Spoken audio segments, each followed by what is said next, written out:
Well, thank you very much, Petra. Welcome, everybody. Before starting going into the details, I, of course, would like to thank Petra and all other organizers for giving me the opportunity to give you some sort of extended view on dynamics in these training day. Victor did a great job introducing the first part, the one- and two-dimensional flows. Actually, there are plenty of opportunities to extend that to higher dimensions. One would be to go from these one or two things to n-dimensional systems, meaning that you, for instance, look at population dynamics in neural ensembles. Alternative would be to go into a continuous approximation where you look at neural fields. I chose for a slightly different approach and would like to introduce you in the realm of stochastic differential equations. So what we will do, we take Victor's differential equations and Victor's flows in 1D, 2D, and ND and add noise to that. And that gives you the opportunity to look at randomness in the system. Oops, that's not me. The ghost in the machine, I suppose.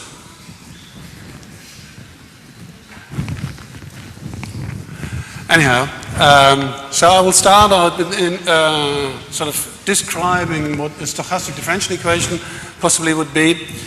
I tried to describe these in terms of diffusion equations and give you sort of a, I'm afraid, a bit more mathematical background on how to deduce the one from the other. That gives me an idea to look into diffusion equations by means of Fokker-Planck equations, and if time allows, I will go a step beyond that sort of classical view on statistical physics and go into the realm of nonlinear Fokker-Planck equation and the example of the very famous and seminal Kuramoto model. Before starting with the mathematics and sort of frying your brains, I of course have to acknowledge the big contributors to that field. First and foremost, Robert Brown, who discovered sort of the Brownian motion 200 years ago by looking at particles in a cavity and looked at the randomness of their trajectories. While he interpreted that as a randomness due to thermal noise, most probably he just found his own tremor, because, well, the recording devices were fairly poor at the time. Well, it took quite some time to get these into the mathematical framework, and that was not done by Henri Poincaré, but by his colleague Paul Langevin, who put that into a rigorous dynamical framework. And of course, I have to acknowledge in that case, given we go into the issue of diffusion, Albert Einstein, we are in the great halls, very close, where he worked on diffusion problems. Actually, he worked on almost everything, so it's always good to have him on the slides. Starting, well, what Victor was trying to bring across is that when you have a dynamical system, you can distinguish its sort of properties, qualitative properties, by means of different specific points that he referred to as fixed points, and there are other topological quantities that he didn't have time to properly introduce.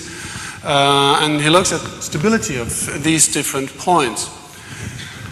He was also referring to the issue of linear stability analysis, what you basically do there. He didn't have time to describe that, so I'm going to do that in a very compressed way.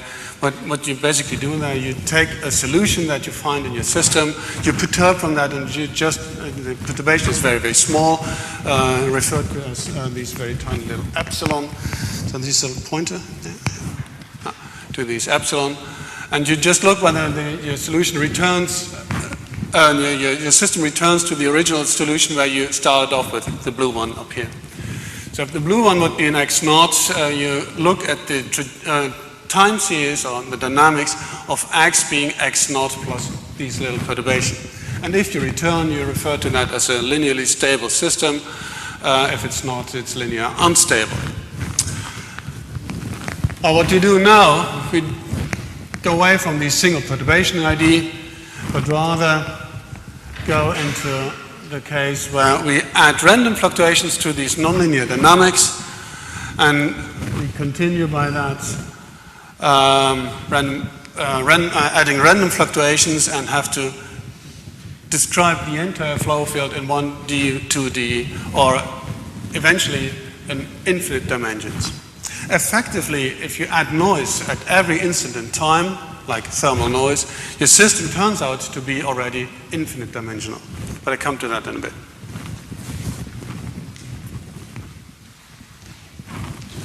So the general aim is to describe these kinds of stochastic differential equations, which are referred to as Langevin equations.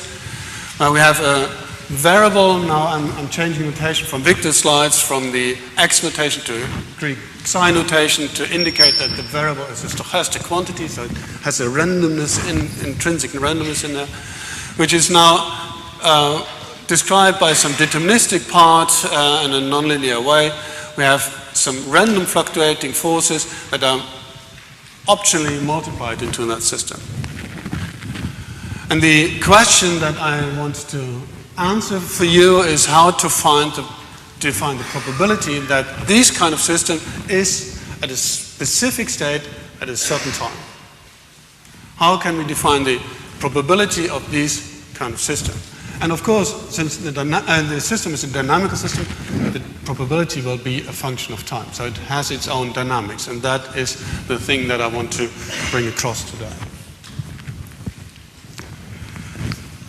Systems that you could think of would be on the neural level, on the behavioral level, and all kinds of levels. You can describe that in sort of these abstract way, where you have, for instance, nonlinear oscillators. Here is a two-dimensional system. Under impacts of noise, you have time-delayed versions of that under impacts of noise. They mostly have in common as we, when we are studying continuous neural activity, that we look at stable, self-sustaining oscillations that have certain phase relations and that change over time or not. And they have a phase relation with the antifactors, say, if you look at motor control, the change of your motion of your, say, your finger or your hand. But you could also just extend that to other kinds of antifactors. So these are the types of equations that are central to the discussion. So we start with a one-dimensional variable, and given we want to describe the probability, I have to recall your sort of background mathematics. That is pretty much mathematics from our high school. How to define the probability of a stochastic variable. So suppose you have this stochastic variable psi, and you have n realizations of that I just start counting by introducing an index c sub chi. Oops. Then the mean value. Well, I think you all know that the mean value of this stochastic ensemble is just the sum over all these quantities divided by the number of realizations. And you can define the mean value not only for the quantity itself, but of every function of that quantity, as it is noted here. So now suppose that you have a certain number of realizations that fulfill an inequality like this one. So you want to sort of order the random realizations that you look at. They have realizations c sub chi, and you asked how many of them fulfill the inequality that they are smaller or equal to a certain fixed value x. X itself, I'm now going back to Richter's notation of state space variable, x is a deterministic quantity, by contrast to this stochastic quantity psi. So that number can be easily estimated by introducing the step size function by just counting every ones, like this one, that are below this value x. So you have a step size function to evaluate your stochastic variable at that step size function, which is 1 whenever its argument is larger than 0 and is 0 otherwise. So by these I have a value to count all realizations, or to determine all realizations that are smaller than x.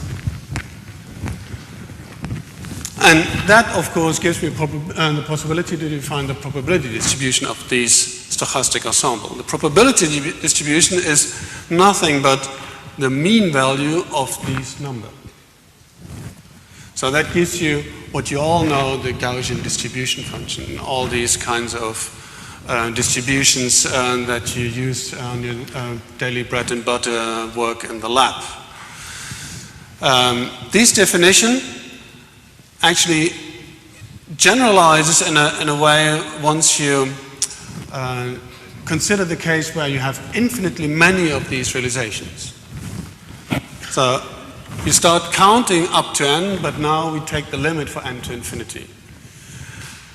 Most usually in the case of neural dynamics, you consider these to be the thermodynamic limit, or you extend that to the continuous approximation in your neural population. So these n number of realizations is now from here on an infinite number. But then these conventional mean value can be translated into an expectation value. And then you are really in the realm of conventional statistics. So the notation of these brackets on the left and right hand side refers to the mean value, the expectation value that in the case of infinitely many realizations is identical to the mean.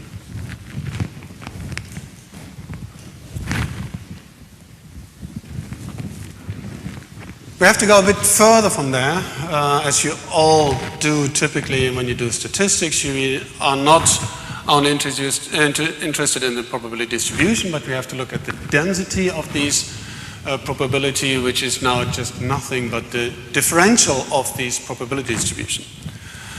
It's a bit abstract way of writing, but if you think of applying, say, hypothesis testing, like a t-test or an ANOVA, you typically compute p-values based on the distribution function, and you evaluate you define the distribution function. So that's the integral over your probability density. And the probability density would be, for instance, a normal density.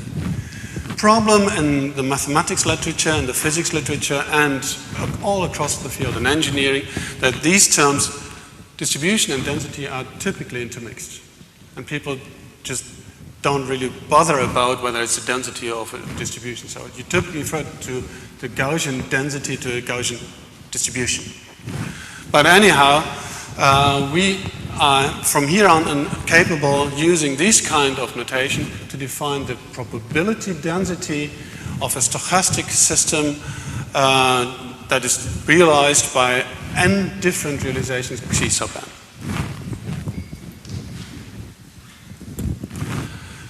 So just for the sake of completeness, the expectation value of that in the previous slide was equal to the mean value of these function at the evaluated at the point of the stochastic variable x can now be written as an integral over the probability density. That's the conventional definition of an expectation value. By the way, whenever you have a question in between, just stop me at every moment, because the 15 minutes discussion is not necessarily a discussion at the end. We can just intervene it right away.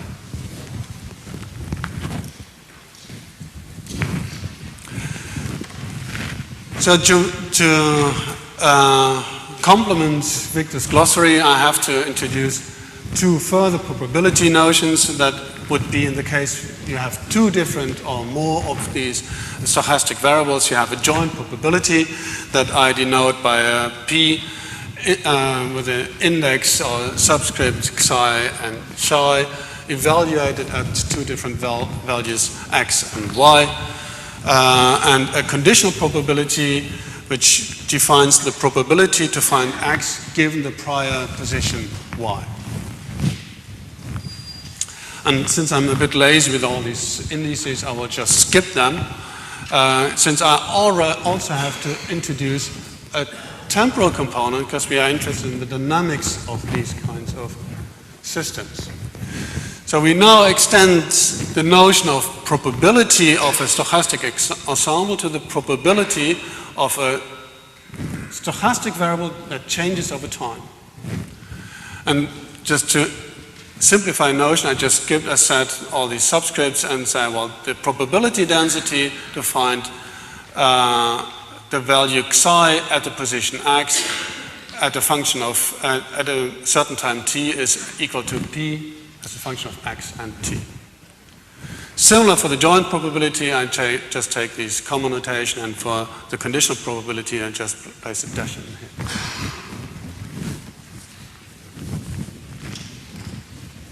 So these are the quantities that I want to discuss further. And in order to do so, we have to make very rigorous assumptions.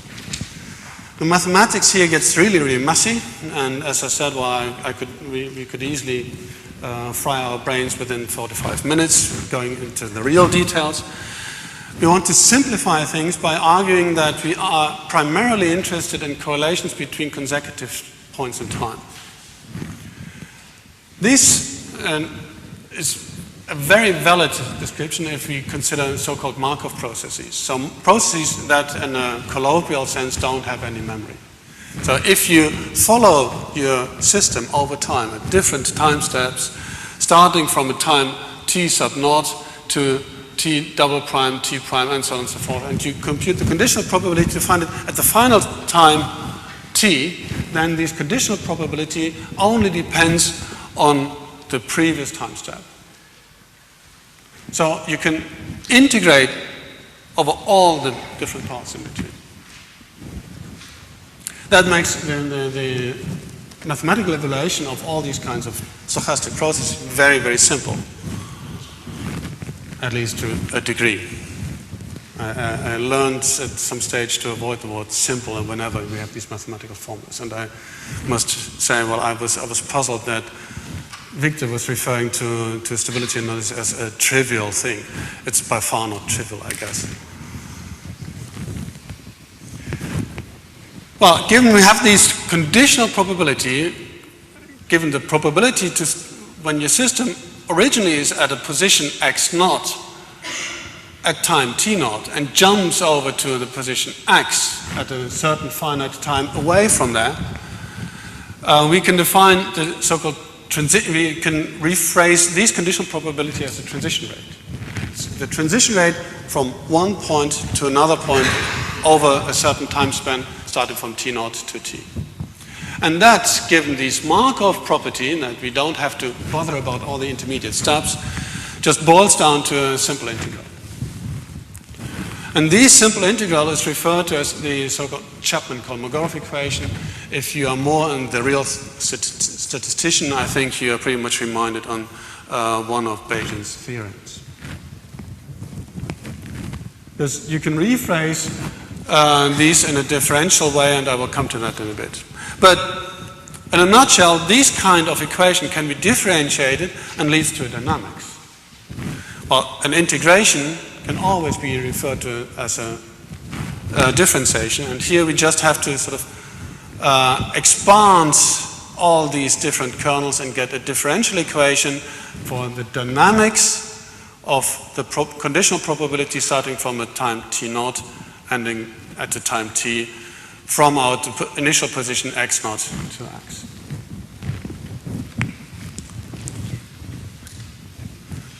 For the whiz kids in the room, I added this slide, but I'm not going into how to do this expansion. Actually, it's an easy way to do that is based on the Fourier transform. Whoever is interested, I'm happy to discuss that and explain that during the lunch break.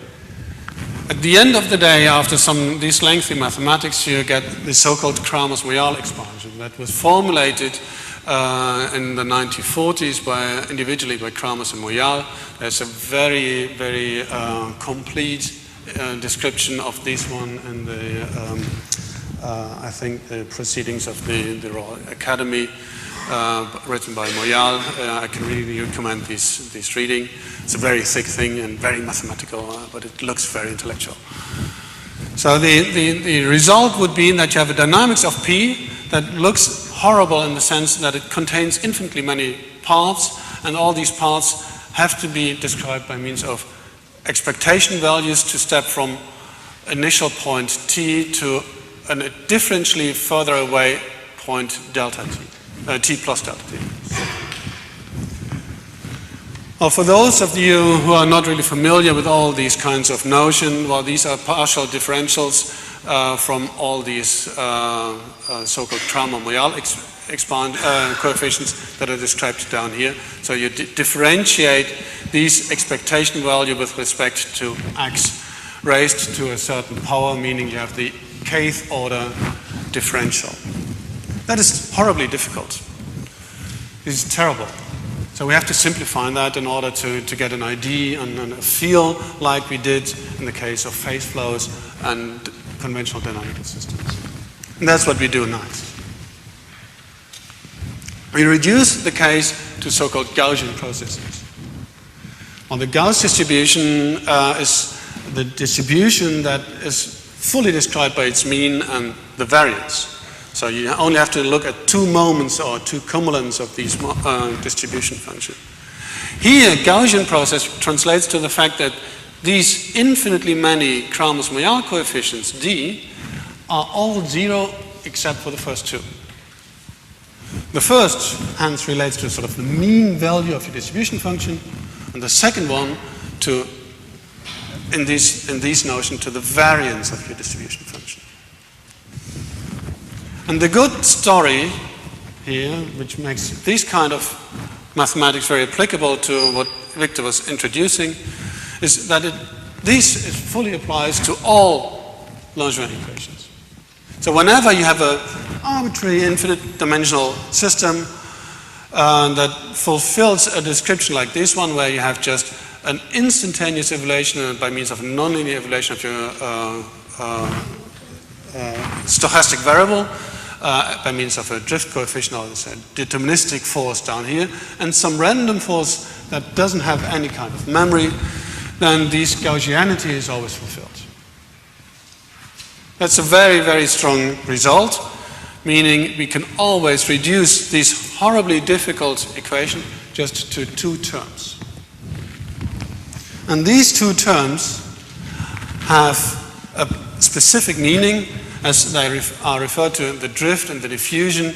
The first one, this one here, just gives you the intrinsic deterministic force of your system. Think of a limit cycle oscillator that pulls back onto its limit cycle, or say the stable fixed point in Victor's phase flows, the force that pulls your system into the stable fixed point or away from an unstable fixed point.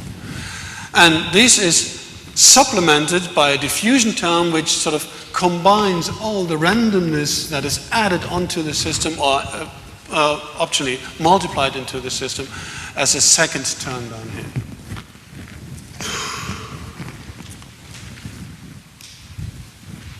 Let's make an example. It's so far very, very abstract and very mathematical. Let's make a very concrete example. Take a one-dimensional system like the one Victor was discussing. You have a stochastic differential equation, some nonlinear function. In here, think of Victor's bifurcation schemes. Think of that as a k plus psi raised to the power 2. And we just add some random noise. The random noise is even really random. The most random seminal randomness that you could think of is completely uncorrelated. Uncorrelation here refers to the fact that the temporal correlation or the autocorrelation function of these noise is zero everywhere apart from the point where you have an evaluation of your autocorrelation at time difference equal to 0. Well, then formally you just can integrate these kinds of equations and you find your Kramers-Moyal coefficients after again some lengthy mathematics that just reads like the n evaluated at the state variable x multiplied by the temporal increment delta t and higher orders, but these higher orders can be ignored. You can do the same for the second cumulant, and as I was arguing, you can ignore all higher Kramers-Moyal coefficients dk, where k is larger than 2. And the Kramers-Moyal expansions are the dynamics of the probability distribution. The original version was this one, now reduces to a very, very simple equation that only contains two terms. A first order term, which contains the first cumulon, or the first Krams-Maillard coefficient, is now equal to the original deterministic force. And a second order part that equals or sort of reflects the variance of the random noise that you add in there. I think that T1x over T2x,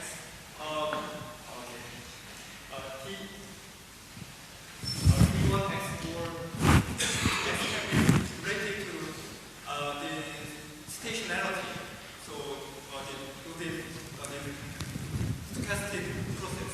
So for example, T1x is equal to 0. So you can think about this process will be the stationary process. Well, I'll come to the stationarity or dynamics in a bit. It's well, X is not related to stationarity whatsoever. X is just you have a random process and you want to describe the probability. So the probability is defined over a state space X that is spanned by X. And the X is just your state space variable, and your process or the dynamics realization is defined by Xi, and you just evaluate your probability that is defined over all x's at the point Xi. But back to the dynamics of this probability, we have just these first order term, the second order term. The first order term, as said, refers to the original deterministic driving force in your system. The second order term just summarizes all the randomness by means of the spread of these fluctuating forces. The spread, as I defined before, is given by the quantity Q, which is the autocovariance strength at a vanishing time lag. Sorry, you're right, I mean, on the right-hand side of the first equation, on the left-hand side you have a function of x. On the right-hand side, yes, but that is very true. Well, the question would be, well, here I've got the dependency on x, so I've got a dependency of x over here, but in the middle term it's a dependency of Xi. But as I said in the very beginning, these bracket notation refers to the computation of the expectation value. So you compute the expectation value of Xi at different time steps, or the difference of Xi's at different time steps, and that is a function of x. So this expectation value gives you a dependency on x. Well, I could write that all in these integrals, but then the equations get very, very long.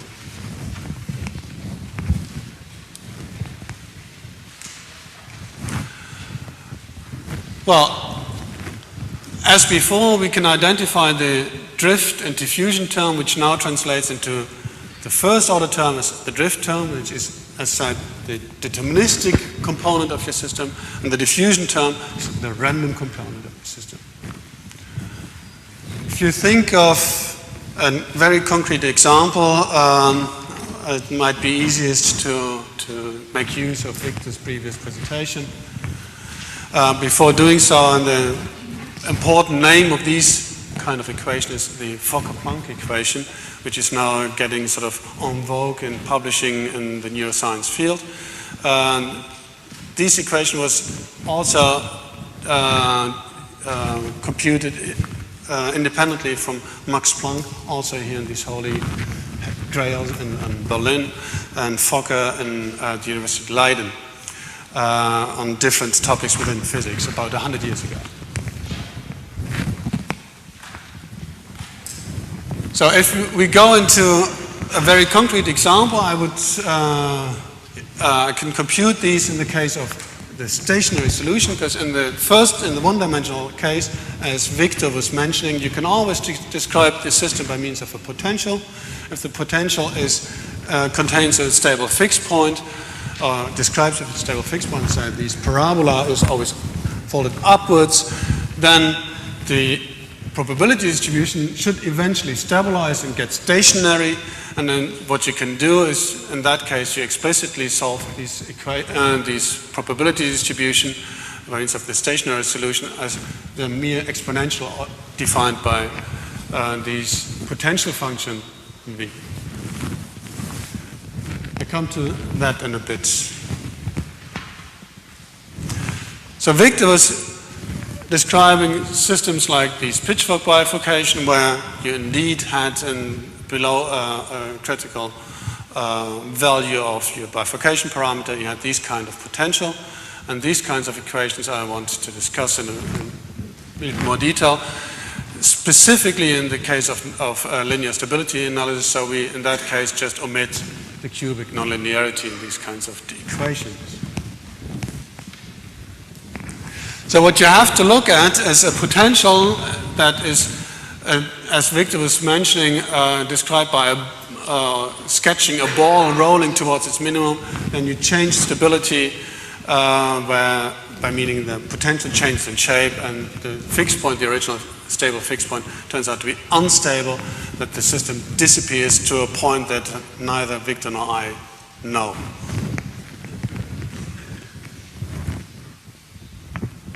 So back to these horrible equations, and this toy example of a linear, so without the cubic nonlinearity, the linear potential, your equation would look like this one.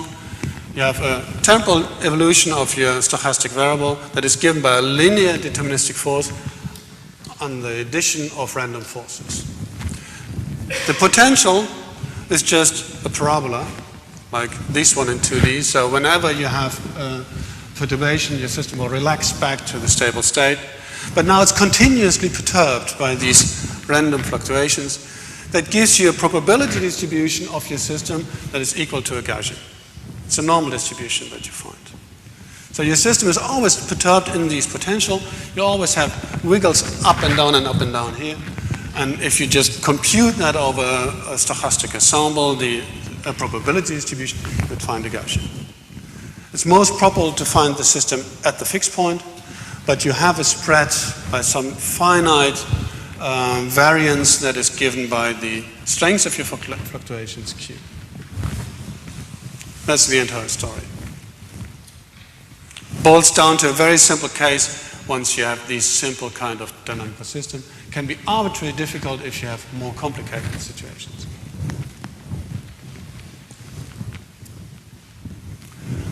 If you want to keep your story simple, the easiest way is to go into the situations where, that was Victor briefly mentioning, that your system can be approximated by means of a linear equation that is in the vicinity of a change in stability where the linear stability analysis applies.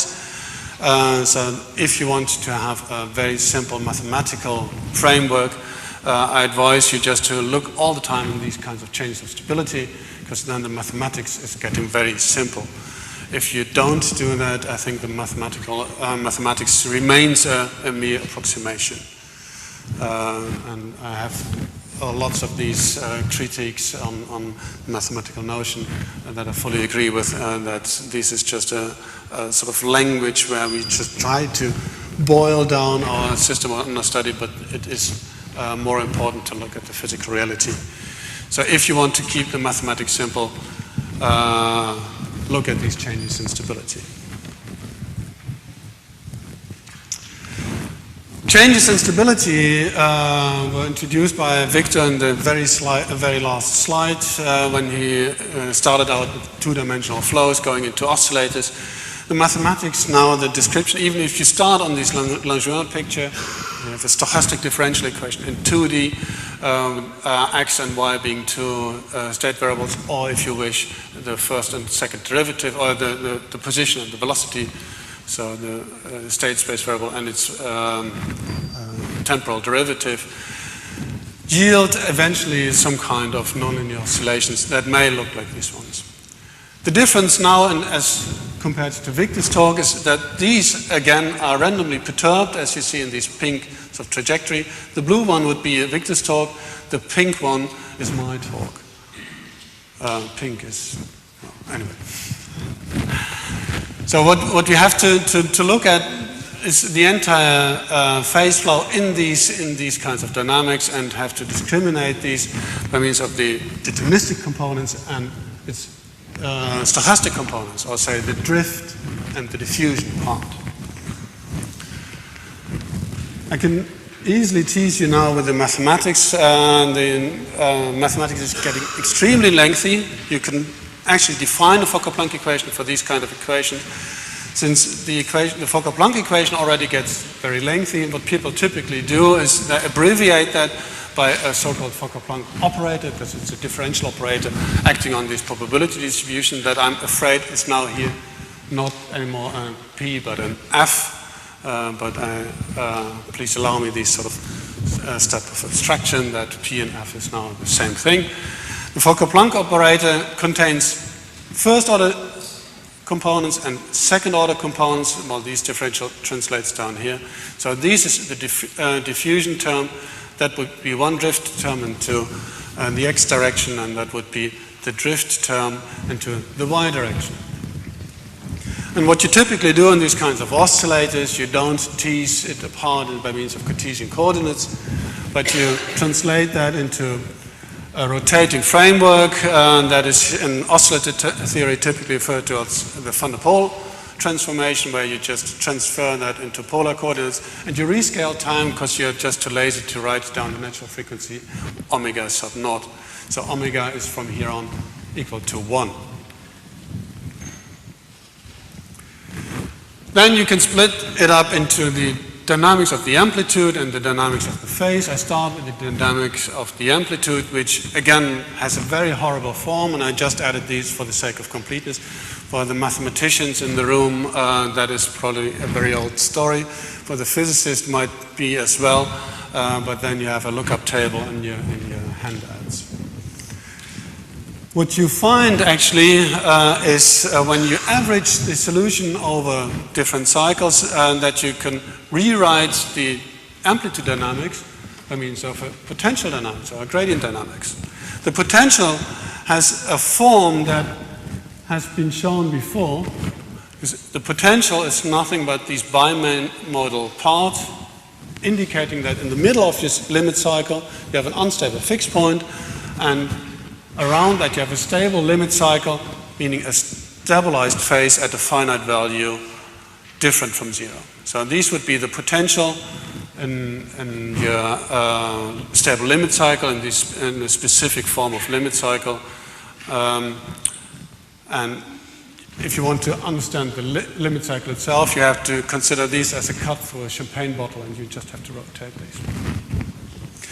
Back to the question Victor was facing at the very beginning, if there is actually an unstable fixed point. There are indeed very many of them. Most of the fixed points that we have in nature are probably unstable, but it is indeed very tricky to find them, because if you look at these kind of situation, well, you have the system being under impact of random fluctuations, say thermal noise, then this effectively changes these bimodal potential with an unstable fixed point in the middle to a logarithm. Implies that your probability to find your system at that unstable fixed point is 0. So if you just look over time or over the ensemble, you will never see it. You will never see it. So you have to find different tricks, meaning you have to dig a bit deeper into the mathematical framework, thinking of a stable fixed point. There is rigorous mathematical theorem by Poincaré and Bendixson saying that if you have a stable fixed point, if you have a stable limit cycle, there must be an unstable fixed point in the middle. So just by virtue of deduction, you can find these unstable fixed points. The phase dynamics looks even simpler, if you allow me this phrase to put down here, because the phase dynamics is just described by a Wiener process in these kinds of equations, showing you just a simple diffusive process, because there's no deterministic force pulling the phase of a single oscillator back to a certain state. Phase entrainment, or the deterministic part of the phase, stems from interactions between oscillators. A single oscillator is not in the position to have a phase being fixed to a certain value, because it just rotates all the time. But that gives me the opportunity to go to the more interesting parts, where we now look at network dynamics, starting, say, from the Wilson and Cowan seminal paper in 1972. You can do lots of things, and going into the phase dynamics from there on. A nice feature here is that these kinds of equations indeed show oscillatory behavior. To cut a long story short, that gives the opportunity to start with the so-called Kuramoto phase oscillator model. You have phases that all represent the phase of an oscillatory component and that are coupled in a linear way, which in the phase notation translates to a sinusoidal coupling. So this is, if you wish, the canonical form of phase interaction by means of a one all-to-all interaction between oscillatory units. Think of these Fitsu-Nagumo oscillators coupled in a lattice. Here I simplified the situation where the intrinsic natural frequencies of these oscillators would be identical, which is not the case in the original Kuramoto model, but I'll come to that in a bit. In that case, the model actually is very, very simple, because all the randomness and the distribution of eigenfrequency or natural frequency of these oscillators is gone, and all randomness just stems from an additive noise that I put here on the right-hand side that was actually computed originally by Sakaguchi at the time, a PhD student in the group of Kuramoto.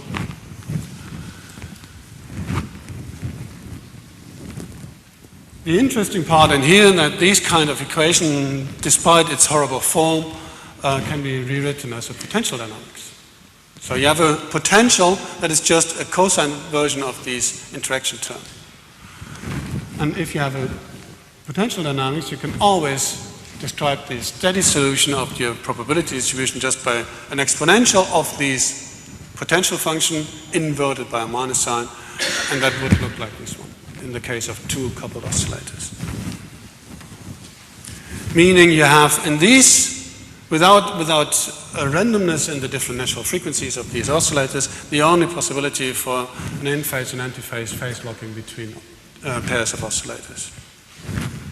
More interesting, though, is the case where you do have these kinds of random frequencies in your original oscillators that are now coupled by means of n different oscillators. N is still a finite value that are coupled in a one-to-one fashion, boiling down to this sinusoidal coupling.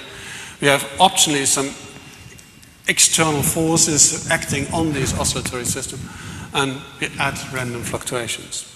And this is indeed the original Kuramoto-Sakaguchi equation plus external force that was done, analyzed in an early study by Till Frank and myself about 10 years ago or so.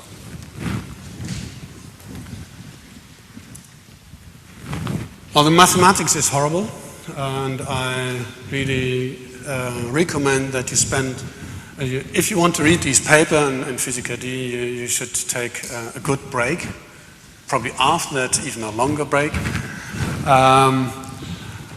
Well, to cut that long story very short, it turns out that you can approximate these kinds of equations, these kinds of phase oscillator equations, so with these Kuramoto term, impacts of random fluctuations and some intrinsic or external forces, a matter of perspective, by means of the mean field approximation that yields a Fokker-Planck equation that we already know, that is the dynamics of the probability density given by a diffusive term and a drift term, but the difference to the ones that I had before is that now the drift term in these kinds of equations explicitly depends on the probability distribution.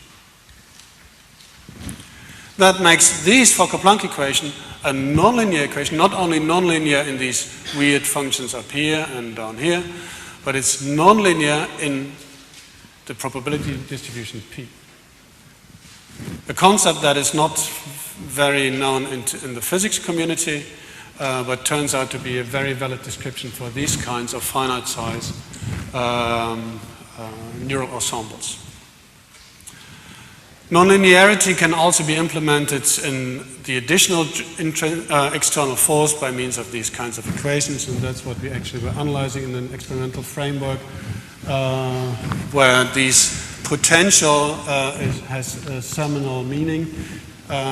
Since I'm affiliated with the Faculty of Human Movement Sciences, all the experiments we are running are related to motor control. The experiment, just in a minute, was that subjects were asked to wiggle the finger left and right. Experiment introduced by a group in Kelso, by Scott Kelso. And tempo of this wiggling was increased. Subjects were asked to increase that in synchrony with a metronome. And it turned out that at a specific frequency, it was much easier to wiggle the fingers in antiphase. So that is this kind of qualitative change in behavior, which renders these kinds of descriptions very valid. We recorded that in the MEG and found confirmation of these kinds of equations looking at the phase distributions over all channels in the MEG. All details can be found in this article. I just want to rush up a bit here, because while these nonlinear Fokker-Planck equations, I think that is a very interesting thing to look at in the future, have indeed a very strong link to what is nowadays called generalized entropies. So things that show you a anomalous way from order to disorder in large-scale systems that include the possibility to generate power laws and long-range correlations. Well, for the sake of time, I just think I'm going to skip the even more interesting thing in my when these nonlinearity not implements into the drift coefficient, but in the diffusion coefficient. But I can discuss that in a bit. Meaning during lunch. Final words on the generalization of these things. Well, that can also be applied in the case of delayed differential equation. It's a bit more tricky to introduce the Markov properties or the lack of history in your system, but there are actually some mathematical tricks to do that. I just sketch it here, looking at the phase lock loop, showing phase transition from or bifurcation from a stable fixed point to an oscillatory regime, referred to as a Hopf bifurcation, dependent on the delay parameter and or the coupling parameter. But with that, I think there's a plethora full of questions, and I thank you for your attention thus far, and I'm open to the discussion. Thank you very much.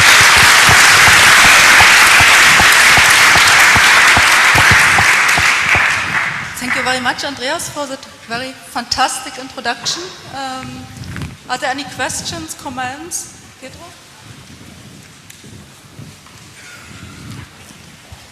Andreas, what can you tell us about modeling in a non-Markovian framework? Say again? Modeling in a non-Markovian framework. Well, difficult. That's what I cannot tell you. Now, well, there are tricks in the sense. Well, if you look at these delayed differential equations, they are strictly speaking non-Markovian, but you can define sort of cuts into your phase space. You translate that. Well, you can formally describe the Chapman-Kolmogorov equation now as an integral equation, and you stick with these integral in a nutshell. So the mathematics is getting horrible, and there are some tricks to specific in these once you start integrating over marginal distributions to get approximations of your Fokker-Planck equation, but that is primarily valid in the case of small delays, in the specific case of delay equations. Well, there are people in the room who did that, I guess. It is very difficult. It is very difficult in the non-Markovian case. More questions?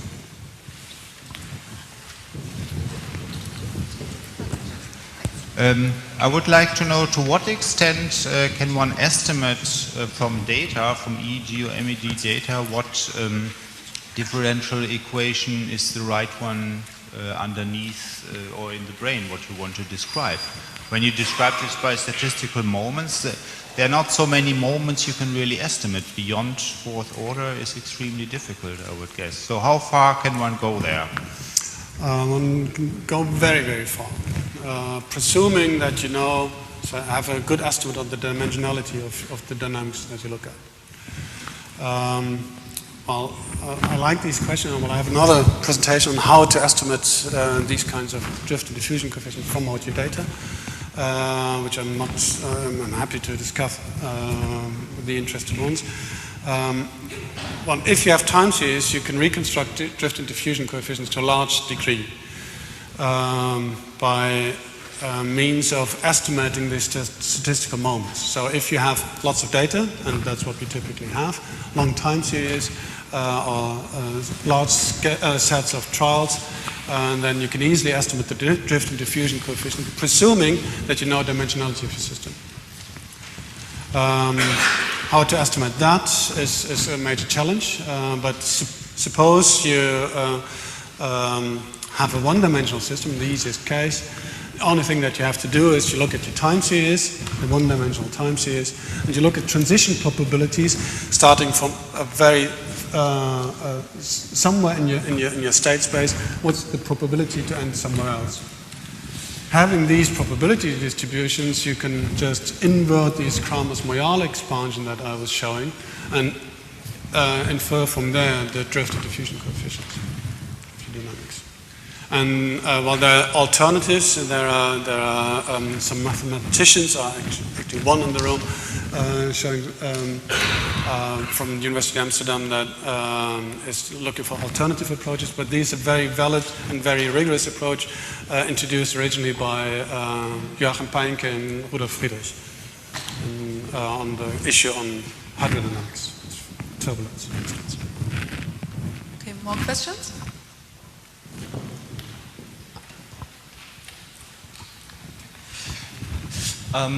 So in the it's very well known that the EEG or MEG or the ephemeral time series have been corrupted by the fractional Gaussian noise. The fractional Gaussian noise shows the long range dependence. So you show that the nonlinear focal Planck equation shows sometimes the long range correlations. So how do you relate to this equation to the fractional Gaussian noise or fractional Brownian motions? Well, then, good question. I mean, the fractional Brownian motion, fractional Gaussian noise can be cast in the framework of nonlinear Fokker-Planck equations. The link actually is if you look at well, the formal link is when you look at say Mandelbrot's description of fractional Brownian motion. You can define from there on an entropy. This entropy is a non-Boltzmann-like or non-Shannon-like entropy. And there's an equivalence between these kinds of entropies and the nonlinear Fokker-Planck equations. It's a tricky mathematical issue, but I'm happy to discuss that. That is published, has been published in Physica D, I think, in 1999. Physica A, sorry. Physica A. Victor, you had a question? Andreas, with regard to the nonlinear Fokker-Planck equation, could you motivate how the nonlinearity arises, how the term enters into this? Since I think it would be appropriate for this group. Also maybe a comment, the nonlinear Fokker-Planck equation is also controversially regarded in the community, as you know, for instance. Yes, yeah, so maybe you can say a few words on top of this and give us a concept how, not the derivation, but the concept how the nonlinearity enters into this equation, since it's important. Well, in the example of the Kuramoto model, you could say that the probability, nonlinear Fokker-Planck equation naturally arises from out a mean field approach. So in that sense, it is not a fundamental principle, but it's a result of an approximation. If I could get the beamer on again. Oh, excellent. What you see there is you have these probability distribution, and this is the Kuramoto coupling term now, and by virtue of the mean field approach. The mean field is you have an alter coupling, which already is a mean coupling. Now you compute that in the mean field approach, saying that you don't distinguish between all the different components in there, and you just argue that this is sort of representative, the mean value of all the different phases. With the notion of diffusive processes, where we can identify the mean field by an expectation value, and the expectation value is evaluated by probability distribution. That gives you formally the introduction of a probability-dependent coupling term. Now, just by virtue of formal mathematics, this term P times P gives you nonlinearity in the probability distribution. Well, if you want to generalize these in the case where you don't look at mean fields, I'm afraid that I have to go really deep into the statistical physics, because I think the real motivation for this nonlinear Fokker-Planck equation lies in the underlying entropies. So whenever you have these kinds of entropies where, say, like the entropy, like this one, where you have a parameter that quantifies, say, the non-extensivity of your system, meaning if your system grows and grows and grows, your statistical quantities, or say the entropy, typically grows as well. But in the non-extensive case, your entropy may shrink at some certain stage, which is not a real physical concept, but appears to be maybe very interesting in the case we have an open system. Whenever you have this kind, you find a formal equivalence, so it's a formal equivalence of these nonlinear Fokker-Planck equations, either of that type or of a more general type where you don't even have these kinds of integrals. But I'm afraid I can't give you more an intuitive view on that. Because the problem, what has been discussed in the future, and this is the real controversy, I guess, is whenever you have these kind of nonlinearities, you can also say, well, this probability distribution itself follows a nonlinear dynamics, nonlinear in P, and allows for, say, bifurcation schemes. If you think of a pitchfork bifurcation, you have two stable branches in the pitchfork bifurcation. That would imply, if you have a pitchfork bifurcation in the probability distribution, that you have two solutions that could potentially coexist. The way to switch from the one to the other in a physical environment would be that you add fluctuation on, you perturb that thing. If that you have a complete description, the only thing to do that would be by random fluctuations, thermal noise. In the probability distribution, you don't have random noise anymore, because you already are in the picture of probability distribution. So that makes these sort of the idea of a sort of second world next to the one that we're actually living in. And that is the big controversy within the physics community, from what I see. In that sense, there is no physical relevance or physical motivation behind that. So I'd rather stay with the non-extensive character of entropies in the case of finite size systems under influence of external forces. That gives rise to these nonlinear Fokker-Planck equations. Okay, I think we have time for one short final question. I would just like to know, I mean, you're talking, how's generalized entropy in this context related to parallels can be, how does that relate to the literature on network that Spohn and Bullmore are going to talk about this afternoon, where the degree distribution on networks is often found to follow approximately a parallel distribution? So how does that? Yeah, well, good point. In these kinds of networks, well, you have to make a slight distinction in here. Well, in these power laws, these power law of the distribution of the population, which in the limit to large or infinitely large population is actually identical to these P. But these are probability distribution, it's not the population density.